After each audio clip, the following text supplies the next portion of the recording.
You wake up every morning in a prison most people can't see. There are no bars, no guards, no shackles. And yet you are trapped, confined by invisible walls built by fear, by doubt, by a belief system you never questioned but inherited. A mental prison more powerful than chains of steel, because it doesn't hold your body, it holds your soul. This is the war nobody talks about. Not the war out there, the war in here. You were not born a slave, yet look at how many bow to limitations not of their making. How many live in cages of comparison, addiction to comfort, and silent resignation? How many traded their destiny for a routine? How many forgot they were born to create, to conquer, to rise? Understand this: if you do not train your mind, it will train you. And it's already been trained by a system that feeds you distraction instead of discipline, comfort instead of courage, excuses instead of empowerment. You've been conditioned to chase validation over values, to seek quick hits of dopamine over the deep work of transformation. You've been taught to be average, to blend in, to not question, and now you wonder why greatness feels so far away. But here's the truth you must face: you are not lazy. You are not broken. You are not unworthy. You are untrained. Your mind, the most powerful instrument in creation, is like an untamed wild horse, raw, reactive, stubborn. But if you learn to master it, if you learn to command it instead of obey it, it can carry you beyond every limitation you've ever known. Every empire began in the mind of someone who refused to stay a prisoner.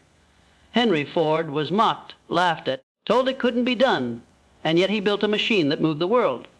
Edison failed 10,000 times, but because he trained his mind to see every failure as a stepping stone, he gave light to the darkness. These men were not gods. They were not born different, but they mastered the mental battlefield. And so must you.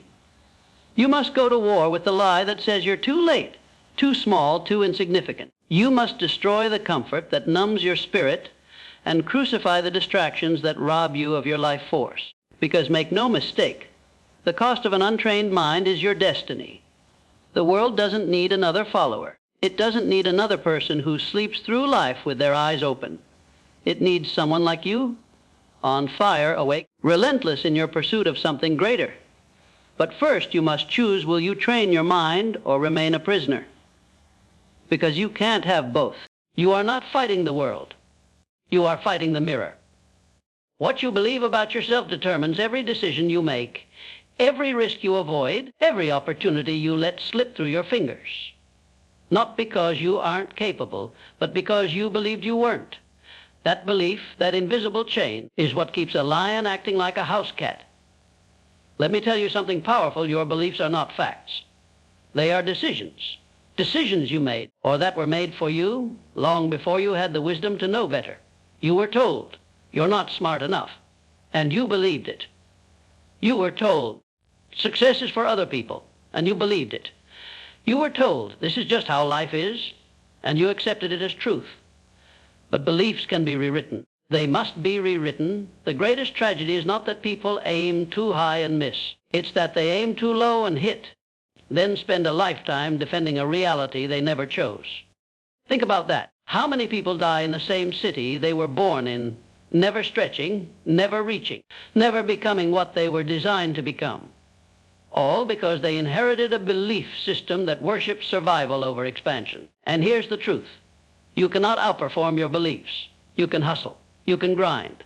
You can post motivation quotes on your wall. But if deep down you still believe you're not enough, your results will always reflect your beliefs. That's why mindset is not fluff. It's not hype. It's not some soft spiritual practice. Mindset is the operating system of your life. If it's corrupted, you will self-sabotage. If it's outdated, you will plateau. If it's weak, you will fold when pressure hits. But if you reprogram it, if you install belief systems built on power, vision, and possibility, nothing will be able to hold you. You will become unshakable. Napoleon Hill knew this. He didn't just write books. He decoded the minds of titans: Carnegie, Rockefeller, Ford. He spent 25 years studying the mental patterns of those who conquered empires. And he found one thing they all shared: a deep, unrelenting belief in themselves, even before the world did. They didn't wait for validation. They created their own prophecy. And now it's your turn. You must break the spell of "I can't." You must burn the script that says People like me don't do things like that. You must rise each morning with the resolve to speak new beliefs into your mind like sacred truth. I am worthy. I am capable. I am building something eternal. Speak it. Act from it. Because if you don't, the world will write your story for you. And trust me, it will write you as small. But you were not born for small. You were born to create shock waves with your existence, to bend reality with your conviction. So I ask you, what do you believe about yourself? And is it lifting you or is it chaining you? Because until you answer that you're still in the prison, the mind, when left untrained, becomes chaotic. 1,000 open tabs, 1,000 directions, 1,000 unfinished lives. Most people don't fail because they lack potential. They fail because they never got clear on what they wanted. Clarity is rare. Clarity is power. Clarity is the blade that cuts through confusion, distraction, and noise. Without it, even the most gifted soul will drift. Like a warship with no compass, mighty but aimless. Ask the average person what they want in life, and you'll hear vague words. I want to be happy, want to be successful. I want more money. But ask them how much. By when? Doing what? For what purpose? Silence. And that silence is where dreams die. Clarity isn't optional. It's the foundation. It's what gives direction to discipline. It's what transforms hustle into harvest. It's what makes a man or woman dangerous. Because once you know exactly what you want, nothing can distract you. You want to escape the prison of mediocrity.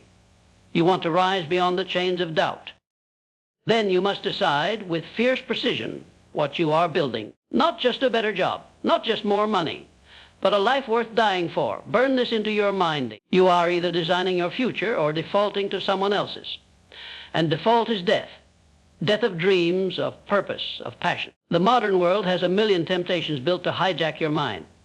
Social media, news, gossip, comparison. Each one a siren song pulling you from your mission. But when you're clear, you become untouchable. When Walt Disney envisioned Disneyland, he was bankrupt, laughed at, and nearly erased from history. But he saw it. Not in theory, but in vivid detail. He could walk the streets in his mind. He could hear the music, smell the popcorn, see the children laughing. That clarity gave birth to magic. When Steve Jobs returned to Apple, it was dying. But he came back with a single vision. Simplicity, elegance, beauty, and design. One vision, one direction. That clarity didn't just revive a company, it rewired the world. So I ask you, what do you see when you close your eyes? Is it blurry, faded, incomplete? Or is it so sharp, so defined that it wakes you up at night? Because clarity doesn't come by accident. It comes through solitude, through reflection, through bold decision-making. You must dig through the noise, silence the outside world, and ask yourself, what do I want? What am I building, and why does it matter? You don't need more motivation. You don't need another quote. You need a clear mission that sets your soul on fire. A reason that makes quitting feel like betrayal. Because when you're clear on your why, the how reveals itself. When your vision is sharp, your actions align. And when your mind is trained to serve that vision, you become a weapon in the hands of purpose. Once clarity takes root, vision begins to bloom. And vision, true vision, is more than a picture. It is prophecy. It is not what you see with your eyes, it's what you feel in your bones before the world ever sees it. Vision is the seed of every empire, every revolution, every legacy that refused to die. The tragedy is not that people fail to dream. The tragedy is that they stop. They start with fire, with hunger, with wild imaginations. As children, we dreamed in color, without permission, without limits. But somewhere along the way, life taught us to shrink, to edit ourselves, to ask for less. The world beat the dream out of us with rejection, responsibility, and routines. And so the visionary became a worker. The builder became a spectator. The lion learned to pour instead of roar. But here is the truth they don't want you to know. Every great person you admire was once called delusional. Elon Musk was told he was insane for building electric cars and dreaming of Mars. Oprah was fired because she was unfit for TV. Walt Disney was told he lacked imagination. The Wright brothers laughed at. Planes were impossible. Until the impossible took flight. Vision is always mocked before it is worshipped. So if they're laughing at your dream, good. That means it's real. That means it's big. That means you've seen something they haven't yet seen. Do not wait for them to approve it. Build it in silence. Build it in secret. Build it until they cannot look away. But understand, this vision alone is not enough. You must protect it. You must feed it. You must build a wall around it and defend it from the opinions of the small-minded, the mediocrity of the masses, and the poison of procrastination. A vision unguarded is a vision slaughtered. You must water it daily with discipline. You must tend to it when it gets weak. You must keep it alive even on the days when doubt screams louder than hope. Because your vision is your future in seed form. If you plant it in fertile soil, a trained mind, a disciplined body, a burning spirit, it will grow into something so massive, the world will have no choice but to bow to its presence. But if you let fear trample it, if you bury it under the debris of distraction, if you give it no sunlight, no commitment, no protection, it will wither and die. And so will the life you could have lived. So I ask you, what is your vision? What do you see that no one else sees? What legacy are you building that they'll only understand after it's done? Write it, speak it. Envision it daily. Because once you train your mind to hold that vision like a weapon, to wield it like a sword in the dark, you become unstoppable. Not because of talent, not because of luck, but because you refuse to let the seed die. Vision may be the seed, but purpose is the flame that keeps it alive when the world goes dark. Without purpose, vision fades. Discipline crumbles. Motivation dies because life will test you. It will beat you bloody, throw dirt on your name, and ask if you still believe. And when that moment comes, not if, but when, the only thing that will pull you out of the pit is why you started. You think Edison built the light bulb with comfort. He failed 10,000 times, not because he loved failure, but because he was possessed by purpose. His goal was not just light, it was progress. He believed the darkness was no match for the human spirit, and so he kept going. Failure after failure until the world was changed forever. Your purpose has to be that strong. It must lie deeper than your excuses. It must sit in your chest like a lion, growling every time you try to quit. Purpose is what makes the weak strong and the lost found. It turns pain into power and suffering into service. It takes a scar and makes it sacred, because purpose doesn't just pull you forward. It pulls others with you. And when you move with purpose, the universe moves with you. But here's the danger. Too many people confuse purpose with pleasure. Purpose is not about feeling good. It's not about ease. It's not about always being inspired. It's about becoming something that outlives you, something worth bleeding for. You want to know why you're stuck, why the motivation fades, why you can't seem to stay consistent. Because you haven't dug deep enough to find what sets your soul on fire. You're playing for likes instead of legacy. You're chasing approval instead of assignment. And so your fire burns quick and dies quicker. But purpose, real purpose, it's different. It survives the cold. It survives betrayal. It survives failure because it's not tied to how you feel. It's tied to who you are. Martin Luther King Jr. didn't march because he was in the mood. He marched because his soul demanded it. Mother Teresa didn't serve the dying because it was trendy. She did it because her spirit required it. These weren't hobbies. These were missions. And your life must become the same. You weren't born to wander. You were born to conquer the territory assigned to your soul. You were born to build what only you can build, to speak what only you can speak, to give what only you can give. But to do that, you must stop waiting for purpose to show up like a lightning bolt. It's not found in a book. It's not downloaded from a guru. Purpose is discovered in the doing, in the pain, the setbacks, the trials. When you fall and something inside says, I can't stop here, that's purpose. When you're exhausted and something says, one more rep, that's purpose. When the dream feels too far and something says, keep going, that's purpose. It's your soul refusing to die quiet. So listen to it, obey it. Because when purpose and vision align, you become unstoppable. Purpose may ignite the fire, but discipline is what carries it through the storm. Discipline is not about motivation. It's not about how you feel. It's about what you do regardless of how you feel. Because discipline is the price you pay for the future you say you want. Everybody wants greatness until they see the cost. Discipline is that cost. And let me tell you something hard. If you don't control your habits will control you. If you don't master your time, someone else will waste it. If you don't rule your mind, It will remain a prison guarded by fear, by laziness, by the seductive comfort of average. You don't rise by accident. No king ever stumbled onto the throne. No champion ever tripped into victory. They entrained, they endured, they chose pain over pleasure, sacrifice over ease, every single day. Henry Ford didn't build an empire by working when he felt like it. He showed up. He fought through doubt. He bled for his vision. And when the world called him crazy, he doubled down. Discipline is not about perfection. It's about consistency. You fall, you rise. You slip, you course correct. But you never break the chain. Discipline is showing up to the gym when no one's watching. It's writing when the words won't come. It's studying when your friends are out partying. It's choosing the lonely road of growth over the crowded path of stagnation. And let's be clear, discipline is lonely. You will lose people. You will be misunderstood. You will be mocked, questioned, and doubted. But remember this, the higher you rise, the fewer people can breathe where you're going. You weren't made for the shallow end. You were made to dive deep. And discipline is the anchor that keeps you from drifting. It is the rope that pulls your vision out of the clouds and into reality. Because dreams without discipline are just fantasies. You think the Navy SEALs rely on motivation to survive Hell Week. You think elite athletes train 6 hours a day because they feel good. No, they operate by code, by structure, by commitment. And so must you. Build a system. Guard your mornings.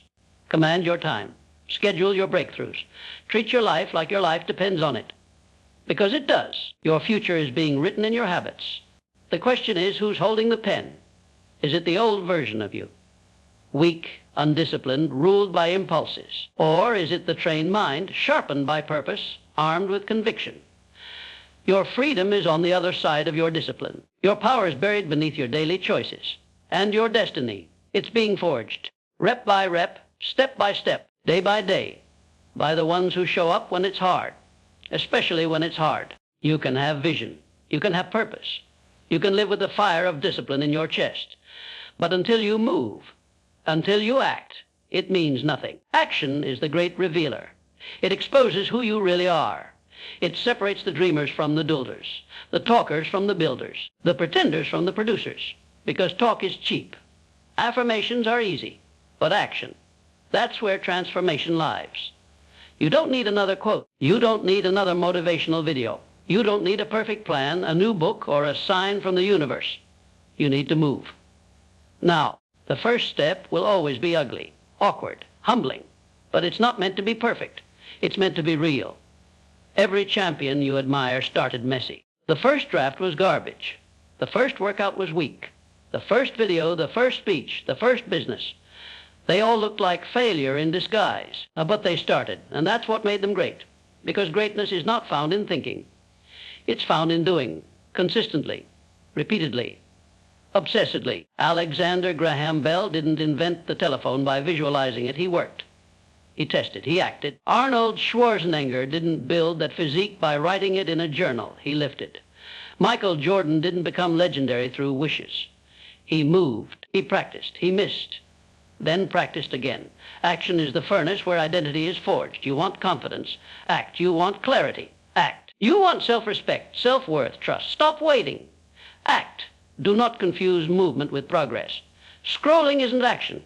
Complaining isn't action. Researching endlessly is not action. Execution is everything.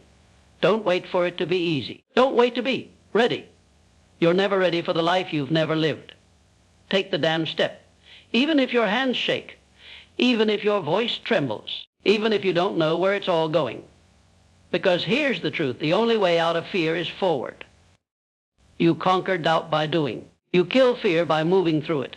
Every time you act, even if you fail, you send a message to your minding. I am not a prisoner. I am the master. And little by little, brick by brick, the walls begin to fall. Until one day you look around and realize you've built something, not with luck, not hope, but with blood, sweat, movement.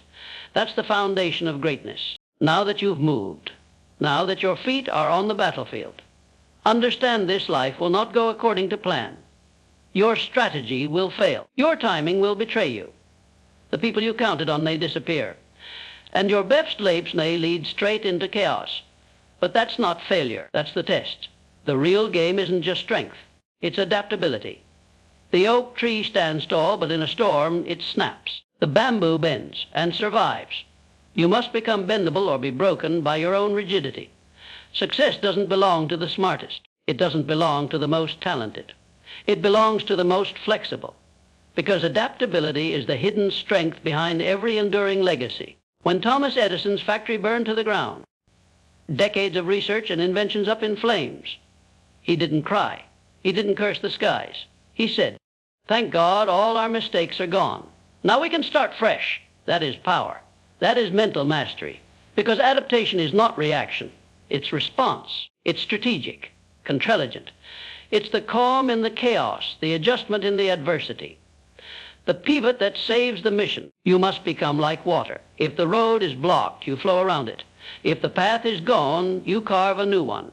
If the door slams shut, you build a house without doors. Because nothing can cage a mind that has been trained to evolve. The world is changing faster than ever. Technology industries, economies, values, all in flux. If you cling to the past, you'll drown in it. Adaptability is the currency of this age. Look at Netflix. Blockbuster said, "This is how it's always been." Netflix said, "Let's stream." Look at Tesla. The old car companies laughed until they were choking on the fumes of their own pride. Look at Steve Jobs. Fired from his own company. Came back stronger, leaner, better. Why? He adapted. You are not stuck unless your mind is. The job that disappeared, maybe it made space for your calling. The relationship that collapsed, maybe it was a lesson, not a loss. The detour you didn't want, maybe it was divine. Stop wishing for a straight path. Straight paths don't make strong souls. Winds make sailors, mountains make climbers. Resistance makes warriors. So shift, adjust. Move, let go of what was, so you can fight for what can be. Be willing to change strategy, but never the mission. Be willing to learn new skills, break old beliefs, rebuild your mindset, reinvent your identity, again and again and again. Because the mind that adapts is the mind that survives. And the one that survives will dominate. It's not how many times you fall. It's not how hard you get hit. It's not even how dark the night becomes. It's what you do when your body aches, your spirit cracks, and your mind whispers, "This isn't worth it." That's where resilience is born, not in the light, not in the calm, but in the chaos. Resilience is not the absence of pain. It's the decision to continue in spite of it. Understand this: life doesn't care how badly you want it. Life will test you, brand you, and then it will ask, "What now? Will you fold? Will you freeze? Or will you rise?" That's what separates those who make history from those who are forgotten by it. Winston Churchill led a broken nation through a world at war, not because he was fearless, but because he was relentless. Nelson Mandela sat in prison for 27 years and walked out without bitterness. Why? Because he understood the body can be locked up, but the spirit is untouchable if you train it to be. Resilience is not about bouncing back. It's about coming back stronger. Every scar is a chapter in your comeback story. Every setback is a setup for new strength. Every betrayal, every loss, every moment you thought would break you, it was fire. And fire doesn't destroy the steel. It refines it. But only if you decide to stand in it. You have to stop running from pain. Stop numbing it. Stop resenting it. Start using it. Pain is not the enemy. Quitting is. Fear is not the enemy. Surrender is. Your weakness is not in your failure. It's in staying down once you fall. So you lost everything. Good, now you get to build with experience. So they counted you out, good. Now you get to rise without permission, so you're hurting, good. That means you're alive. And as long as there's breath in your lungs, there is fight in you yet. You want the throne. You must first survive the dungeon. You want the crown. You must first carry the cross. Resilience is not something you're born with. It's something you earn, and you earn it every single time you refuse to stay down. You don't need a lighter load. You need a stronger back. Because at the end of the day, life isn't about avoiding storms. It's about learning how to dance in the rain, march through the mud, and roar back into the fire with eyes on the prize. You were not built to break. You were built to bend, rebuild, rise, and dominate. You have been told all your life that freedom is found in money, in status, in approval, in comfort. But true freedom is a trained mind, a mind that knows its power, A mind that doesn't tremble before fear, doubt, or pain. A mind that commands itself instead of being commanded. You see, the greatest prison is not made of steel bars or concrete walls. It's the invisible cage of your own thoughts. It's the voice inside that whispers you're not enough. It's the shadow of fear that holds you back from living. It's the chains of old beliefs, limiting habits, and toxic narratives you keep replaying like a broken record. But here's the truth. No one can lock you in a cage unless you hold the key. No one can steal your power unless you hand it over. No one can imprison your soul unless you surrender. The mind is either your prison or your palace. The difference is training. The difference is discipline. The difference is action. The difference is resilience. You were not born to be a prisoner. You were born to be a master, a warrior of your own destiny, a creator of your own fate. The walls fall when you refuse to be afraid. The doors open when you refuse to be stopped. The chains break when you refuse to be held. You have all the tools within you, the clarity, the purpose, the discipline, the adaptability, the resilience. Now it's time to wield them. Take back your mind. Train it. Own it. Free it. Because when your mind is free, your life becomes unstoppable. Your dreams become inevitable. Your legacy becomes eternal. Stand up. Look into the mirror. Say it out loud. I am no longer a prisoner. I am the master of my mind, the architect of my destiny, and the captain of my soul. And from this moment forward, live like it. Because freedom is not given. It is taken. Not with violence, but with relentless, unwavering mental mastery. The prison gates swing open the moment you step through the walls inside your mind. So train your mind or remain a prisoner. The choice is yours. Make it count.